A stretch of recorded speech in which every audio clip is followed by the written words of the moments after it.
Livro de Rute, capítulo 1, verso 1, que diz assim: E sucedeu que nos dias em que os juízes julgavam, houve uma fome na terra. Por isso o homem de Belém de Judá saiu a peregrinar nos campos de Moabe, ele e sua mulher e seus 2 filhos. E o nome Noemi, traduzido para o português, quer dizer meiga, suave, doce, agraciada, benevolente. É um nome muito bom. E eles viviam numa cidade chamada Belém. E o nome Belém, traduzido para a nossa língua, quer dizer casa do pão. Diga comigo assim: Belém significa casa do pão. Diga. E eles viviam na casa do pão e faltou pão. Faltou pão na casa do pão. Então eles tomaram uma decisão de sair daquela cidade, daquele país que é Israel, da cidade que eles nasceram, que é a casa do pão, onde Deus colocou eles lá. Eles decidiram sair dali e ir para um outro país chamado Moabe, que quer dizer do pai, filho do pai. E você vai saber por que Moabe tem esse nome. Eles tomaram uma decisão em cima de uma situação que estava acontecendo. Eles não estavam passando fome ainda, porque Noemi diz no versículo 20 que eu saí daqui com mãos cheias e estou voltando com a mão vazia. Então observe que eles se precipitaram, tomaram uma decisão precipitada. Você pode me ajudar repetindo isso? Diga: decisão precipitada. Você sabe quando a gente toma decisão precipitada? É quando a gente age com medo, quando a gente reage com um sentimento do coração. E a gente faz isso muitas vezes, quase todo dia. A gente reage àquilo que está acontecendo.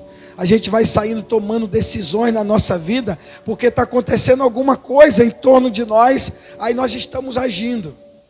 Nós tomamos decisões. E aí o seu marido pegou os seus 2 filhos, pegou sua esposa e foi embora para um país chamado Moabe. E chegando lá, eles tiveram problemas. Depois ela teve que voltar.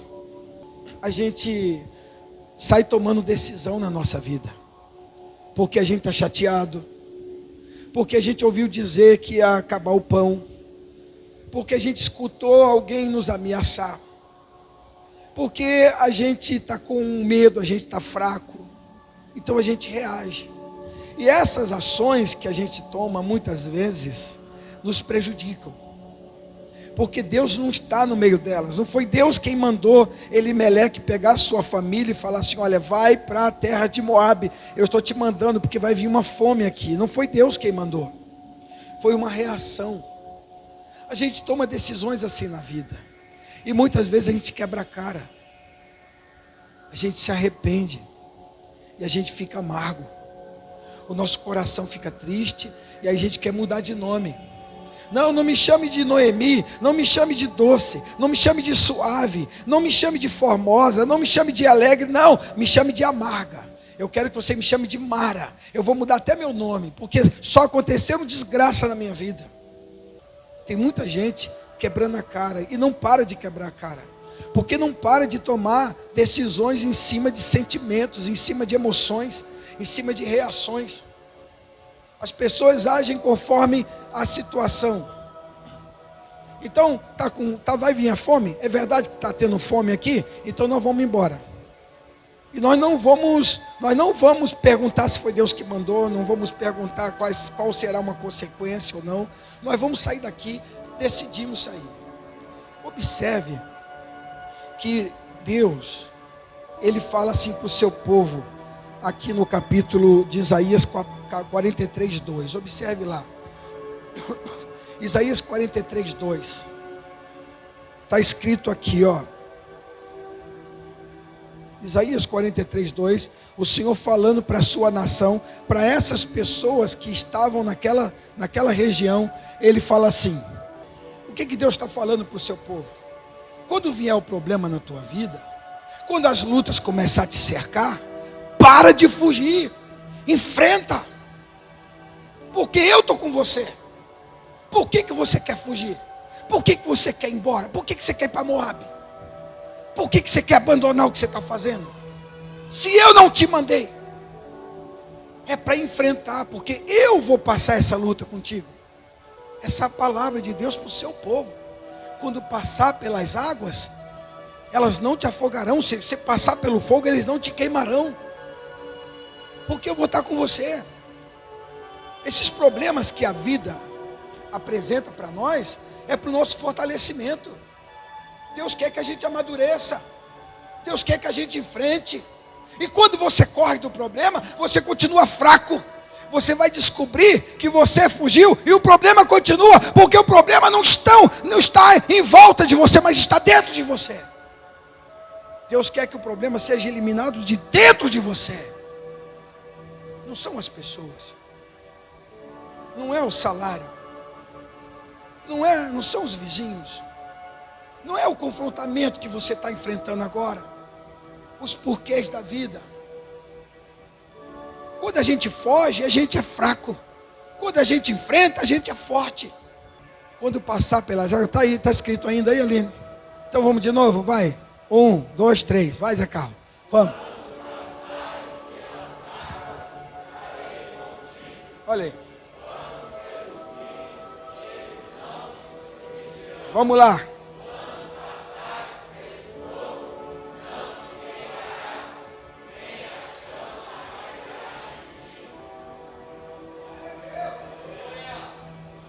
Porque eu vou ser mandado embora. Vai, se vira, meu irmão. Vai trampar de qualquer coisa, arruma um serviço, vai estudar, faz qualquer coisa. Mas não foge. Larga de ser covarde. Larga de ser frouxo. Larga de ser fraco. E a tua fé? Cadê a fé?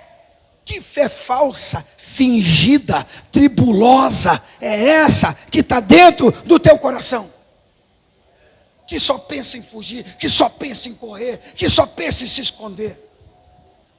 Esses caras aqui, eles não pensaram que Deus estava mandando uma luta de pão, que era para o povo passar. Porque se você observar o final do versículo de número 1 aí, olha, vai lá no último versículo, por favor. O que está escrito no último versículo? Quando ela volta para a cidade, olha o que está acontecendo. O povo que ficou estava colhendo. Se ela tivesse ficado, ela também estaria colhendo. Olha lá o versículo. Assim Noemi voltou, e com ela Rute, a moabita, sua nora, que veio dos campos de Moabe, e chegaram a Belém Ela chegou pobre, sem marido, com a mão na frente, com a mão atrás, passando fome, sozinha, cansada, falando que Deus era culpado, falando que ela era amarga, e os camaradas que ficaram lutando lá, enfrentando, lá na cidade de Belém, que Deus colocou ele lá, estavam colhendo a cevada. Então, fica onde Deus mandou e te plantou. Resiste. Quantos casais se separam porque vem uma luta, o vento sopra, aí eles não se entendem e querem terminar aquele casamento, aquela situação. Quantos filhos decidem ir embora de casa porque aquela casa está passando luta, porque estão passando por aflições? Então nós temos que nos separar. Nós temos que nos juntar. Nós juntos somos mais fortes, irmãos. Quanto mais perto nós estivermos do outro, mais difícil vai ser para o inimigo nos vencer. Se junta, se une, dá as mãos e enfrenta, porque Deus é na tua vida. Deus está te levantando para enfrentar. Deus quer que você se levante e não que você fuja, não que você corra. E eles foram para Moabe. Eles falaram, nós vamos para Moabe. Moabe quer dizer do pai, filho do pai. Ló estava com Abraão, e aí os pastores de Abraão e de Ló começaram a desentender. E aí Abraão falou assim, meu filho, não está tendo unidade, você não quer andar comigo? Ele, não, tudo bem, tio, então só vai para o deserto, que eu vou para Sodoma, Gomorra. E ele foi. Chegando ali, Deus destruiu a cidade, e eles foram viver numa cidadezinha, num monte chamado Zoar. E chegando no monte Zoar, as filhas a mulher virou uma estátua de sal. As filhas de Ló acharam que não tinha mais homem na face da terra, e a mais velha se deitou com ele e teve um filho chamado Moabe, do pai. Esse é filho do meu pai, filho de incesto. E tem um texto na Bíblia que já estava escrito quando essa família foi para lá. Deuteronômio, capítulo 23, verso 3. Abre lá, minha filha. Vamos lá, irmãos. Leiam comigo. Nenhum.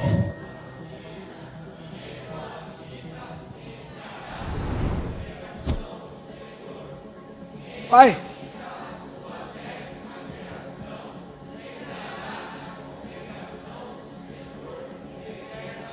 Deus já tinha varrido os moabitas da convivência com Israel. Isso foi quando Moisés falou com os israelitas antes de entrarem na terra. Agora eles entraram na terra, passou o livro de Josué, agora entrou o livro dos Juízes. Eles sabiam que os moabitas não tinham vínculo com Israel, e mesmo assim eles foram para Moabe, para uma terra que Deus não estava lá. Esses moabitas eram inimigos do povo de Israel.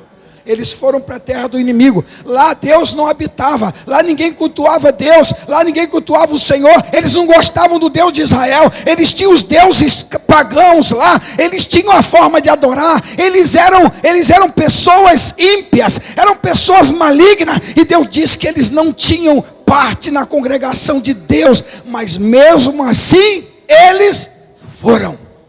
Por que você vai para um lugar que você sabe que Deus não está lá? Por que você toma a decisão de fazer uma coisa que Deus já disse na palavra que não concorda? Por que você está se envolvendo com pessoas que têm um comportamento contrário daquele que Deus disse que não gosta que as pessoas tenham? Quantas pessoas porque o crente é muito bonzinho, muitas vezes ele não tem critério. Ele vai se relacionar com uma pessoa do mundo falando, vai ganhar ele para Jesus, já quebrou o primeiro princípio. A Bíblia fala, Paulo escreve a Timóteo, não vos prendais em julgo desigual. Quando você vai para o mundo buscar uma pessoa do mundo, você já quebrou o primeiro princípio, você já desobedeceu a primeira ordem de Deus quanto à sua vida. Aí você acha que Deus vai falar, vai minha filha, você me desobedeceu meu filho, vai, mas vai que eis que te darei vitória. Deus não estava lá. Lá eles não iam cantar louvores, não iam ouvir salmos, eles iam ficar longe. Agora, deixa eu falar uma coisa para vocês. Tem gente que paga para ver, sabia? Tem gente que sabe que Deus não está lá, sabe que Deus condena aquilo, mas ele paga para ver. Ele acha que a si mesmo ele vai conseguir. Ele acha que aquilo que está na palavra não é tão sério assim, não é tão importante assim, que Deus é tão bom que vai entender que a desobediência dele é digna de misericórdia. Aí ele vai. Ele vai. Só que eles foram chegando lá, morreu o pai. A Bíblia não diz o que levou à morte daquele homem. E depois que ele morreu, Noemi ficou debaixo do cuidado dos seus 2 filhos. Havia uma lei em Israel que a mulher, ela vivia debaixo do jugo do pai, do cuidado do pai. O pai é quem guardava a menina. Quando ela se casava, ela passava debaixo da submissão do marido. Era o marido quem cuidava. E se ela tivesse filhos homens e o marido morresse, eram os filhos que iam cuidar dela. Então a mulher sempre foi amparada na estrutura bíblica. E agora essa mulher estava desamparada pelo marido e estava debaixo do amparo dos seus 2 filhos, Malom e Quilion. Mas a Bíblia diz que eles morreram. E eu já ouvi muitos pregadores dizerem que não sabe por que eles morreram, porque a Bíblia não diz. A Bíblia não diz, mas quando a gente quer saber, a gente descobre. Existem historiadores da época. A teologia nos dá o endereço. Historiadores que dizem que Moabe era uma nação de guerra. Eles faziam guerra para todo lado. Eles investiam nas batalhas. E esses 2 moços eram jovens e eram alistados no exército de Moabe. Segundo os historiadores da época, diz que eles foram lutar a luta de Moabe, do inimigo de Israel, e morreram. E agora ela fica sozinha. Então, ela não quis enfrentar a falta de pão, mas preferiu enfrentar a morte lá numa terra onde Deus não estava. E muitas vezes, irmãos, quando a gente sai da presença de Deus por desobediência, a gente se coloca propensos a passar por uma luta de morte, por causa do salário do pecado. Por mais difícil que seja o comando de Deus, por mais pesada que seja a nossa cruz, nós temos que estar dentro da vontade de Deus. Vamos passar a nossa luta, vamos enfrentar nosso gigante, vamos matar nosso leão. Se Deus quer que eu enfrente, eu vou enfrentar, eu vou vencer, vou amadurecer, mas eu não vou correr para Moabe. E alguns pagam para ver.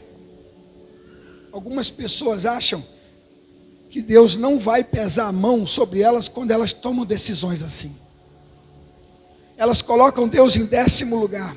A Bíblia fala assim lá no livro de João, capítulo 14, lá diz assim, acho que é o verso 21, que diz assim, se me amares, obedeceis os meus mandamentos. Jesus fala, se vocês me amam de verdade, vocês vão obedecer meu mandamento.